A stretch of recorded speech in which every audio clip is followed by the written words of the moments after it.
This towering behemoth was released in 1990 by NEC Technologies for a list price of $250. That was shortly after Game Boy came out. So today we're going to be looking at the NEC Turbografx-16 TurboExpress, released by NEC.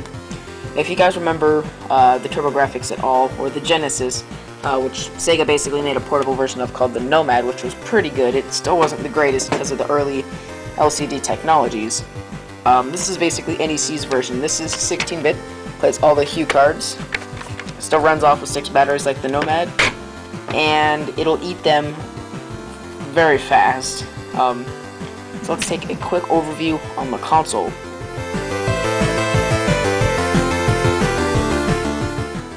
Okay, so taking a look at the front of the TurboExpress, you have very basic controls, although they're kind of crammed together, at least I feel.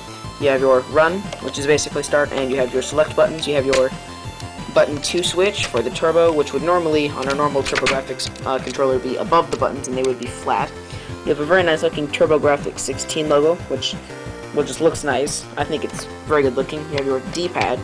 You have your speaker, which has actually a lot of issues, but I will get to that in a minute. And you have your TurboExpress, and you have this nice ring protecting it.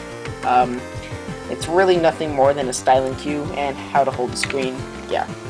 So on this side, we have something called the tuner in. There was something called the Turbo Vision, which I don't have because it's useless now, but plugged into the side here and it's screwed in, and it was a TV tuner. So you could watch the baseball game, the news, in the mid-90s, I don't know, Everybody Loves Raymond or something, or on your TurboGrafx-16, or your TurboExpress at least. If you don't have a TV with you. Now, it did have some flaws. It did have spotty signals, and you did had to have a local supply of like actual television signal that you could use for it. But when it was available, when it did work, it actually worked quite well. So let's take a look at the bottom here. You have your COM, which I believe is communications port. I have no idea if anything was ever released for that. Back here, I know this has a sticker on it, but here's what the battery port looks like. They'll eat 6 batteries very quickly, so I recommend using rechargeable ones. It's basically telling you everything you need to know, TurboExpress, all that jazz. You have your DC in label. Talk about the back here in a second. On this side, I have no idea what this port is, except for, no, that's the power port. This port right here, says ear on it, is your headphone port. Basically, you have your volume and your brightness, since this does have a backlit screen. Example.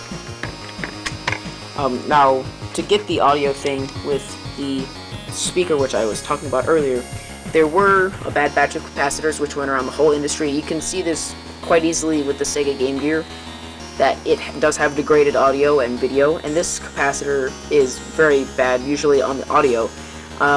A lot of the times people, they don't want to open these up and mess them up, so usually professionals who have experience with this kind of stuff do this, and they basically recap the whole system, or they put new capacitors in it which match the old ones perfectly, and it basically works like new. It puts sound out. But if you do have bad capacitors, you have to literally put your ear right up to the speaker to be able to hear the noise.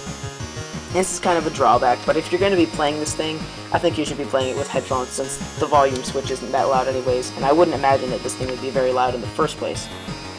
But the Game Gear and the Nomad are both very loud, and so is the original Game Boy, so I don't get why this thing couldn't be. So let's take a look at how you insert a cartridge, or at least a card real quick. Let's take a look at a standard TurboGrafx game. let's take a look at Alien Crush. Very good pinball game. Let's set you guys down here on the pinball machine. Now this thing does not like to stand up. It does not have a completely flat bottom. Let's open this up. I know the hinge is broken on this game. Here's what a standard Turbografx game looks like. It's a cue card. It's almost the size of a Sega card. And it's, if you're familiar with credit cards now, then you will probably be familiar with this. This one's in very good condition. I actually just got this one recently. It's a very fun game. And these are called cue cards, and it says here on the bottom. Here's your pins where all your data is stored. So let's take a look at how you insert this. You take the card facing label out, pins down, and you push it in just like that. You give it a nice firm push, and you can turn on your TurboExpress.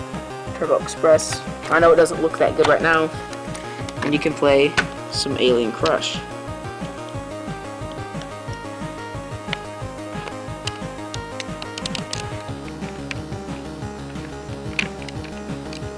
And I'm like being really confused right now about what I'm supposed to do. Anyway, so that's what the screen looks like. The screen, it does tend to have burnt out pixels over time, and it does tend to fade a little bit. That's to expect from the early 90s, mid 90s, early backlit LCDs. That's really to be expected with just about every LCD. Eventually, it will fade no matter what you do, just like with just about any other screen. So, another thing I need to address about this is the price. You might as well buy a Turbografx and just play it at home, but people are demanding outrageous prices for one of these that has good capacitors in it. It's just like a Turbografx CD. If it doesn't work, it's useless, but people still buy them to fix them. I got this one for about $60, which I think is a bargain, and the headphone port still works fine, so I think I still get audio without having to recap my system.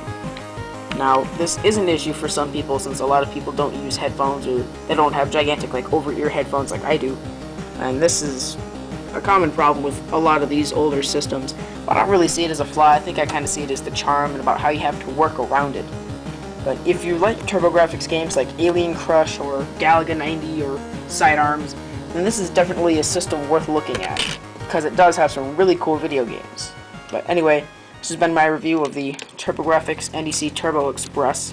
Hope you guys enjoyed it. Really cool system. I really encourage getting one of these and a Turbografx. I really like the Turbografx and Sega and whatever hardware that pretty much anybody will play on.